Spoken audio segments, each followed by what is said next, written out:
with coverage you can count on. This is Channel 3 Eyewitness News at 6. Freezing rain and ice coated the sidewalks, the driveways, and roadways this morning, but things are getting better. I'm David Carey. And I'm Cindy Sexton. The roads are wet again for a second cycle of rain. Channel 3's Kate Smith has details on a 37-car pileup in North Georgia on I-75 this morning. Caitlin Chastain will tell us what insurance will cover in winter conditions like these. And, of course, Paul Barris is tracking the rain this evening. And that's not all. Yes, there's more. We have crews all over the southeast today. Channel 3's Greg Glover is in Nashville, where President Trump spoke earlier today. And our sports team is in Atlanta, where the national championship football game is coming up in just a couple of hours. You'll hear from all of them in just a minute. But first, Paul Barris with your Monday evening forecast.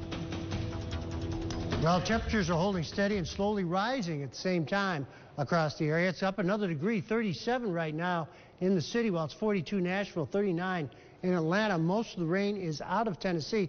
Just a few sprinkles left over up near Dayton, moving towards Meigs County, also McMinn County.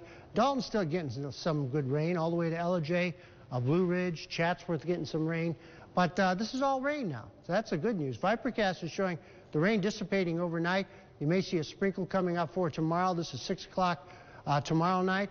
The one thing is the clouds are going to be hanging tough right through Wednesday and into Thursday, and more than likely into Friday, too. This is Wednesday afternoon. We get into Thursday morning around 1 o'clock or so when this computer model ends. Fairly strong southerly wind will be picking up the warmer temperatures, and we're going to get in the 60s. You ready for that? I've got all the details on my 7-day forecast. We are. Thank you, Paul. 21 people were injured in a multi-car wreck in North Georgia this morning. Channel 3's Kate Smith tells us it was a 37-car pileup in Catoosa County. And, Kate, I understand GDOT crews had treated the interstate. That's right, Cindy. We're learning tonight that the GDOT crews treated the interstate Saturday with brine, and then moments before the crash, they used salt and gravel to go over the slick spots. Take a look at some of the damage. You can see this vehicle. Georgia State Patrol says 15 vehicles collided due to the icy conditions. Another 22 were damaged or slid off the road. Drivers were encouraged to find an alternate route to travel throughout Catoosa County, many taking Highway 41. But for some, the shortcut to avoid the interstate was just as bad. One driver we spoke with pulled off the road to wait out the traffic. He describes what the roads were like moments before the crash. Certain spots were a little icy and slick, but it wasn't awful too bad. There was a couple of little spots here and there I noticed some ice building up. Well, after the accident, GDOT returned to the scene with salt trucks. Also, 100 gallons of diesel spilt onto the interstate. It was just a very lucky situation that nobody was seriously injured. But for now, I'm live in Ringgold. Kate Smith, Channel 3 Eyewitness News. Thank you, Kate. Well, those drivers are just a few of many affected by the cold weather. The freezing temperatures are said to be the cause of many car wrecks and house fires, putting insurance agencies on high alert. Our Caitlin Chastain explains how insurance agencies are responding to today's ice. Multiple car wrecks across the Tennessee Valley are keeping local towing companies busy. Monday mornings are really busy for us to start with, plus add the ice and you know, the cold conditions, and it's even worse. So much worse that insurance agencies are calling in help. They're now in what they call catastrophe losses. It means there's been enough claims on the fire and auto side, meaning homes and vehicles, that we've actually got extra help from claims now. So insurance agent Hank DeHart has advice for anyone involved in a car wreck. He says once you're somewhere safe, documentation is key. Get all the information you can, police reports, witness statements, and get checked out by a doctor.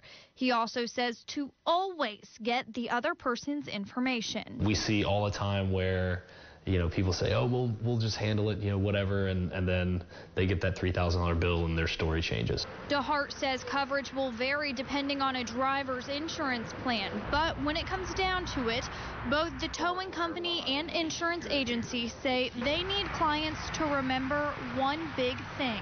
Be patient. That's the main thing. Be patient and be understanding, because right now everybody is so busy.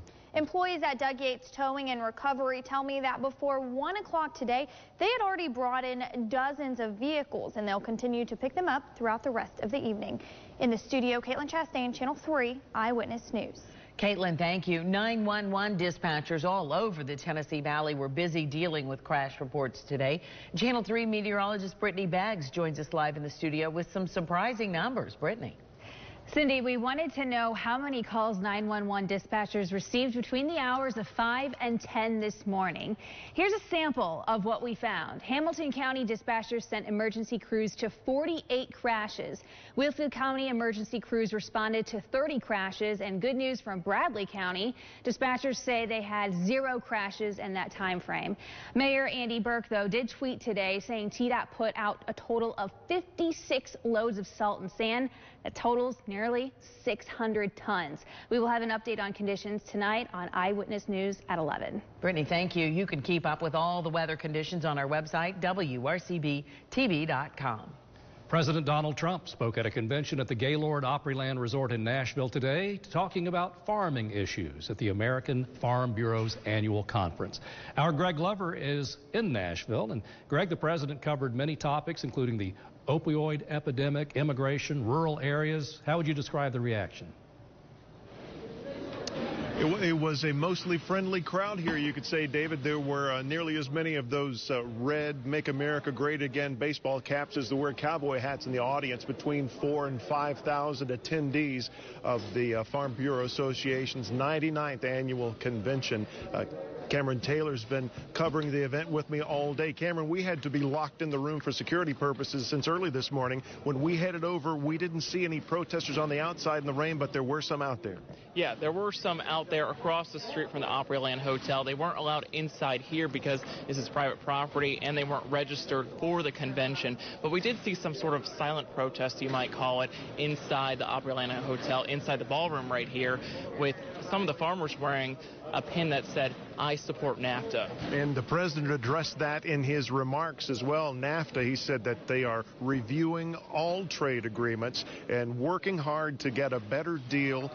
And NAFTA is under negotiation as we speak. So the friendly protest from some of his fans here in the audience did not go unheeded. What he did do while he was here was sign 2 presidential orders he said are aimed at helping rural communities come into the 21st century by giving them greater access to broadband internet. And it's what one farmer from Marion County we talked with, it's exactly what he was looking for.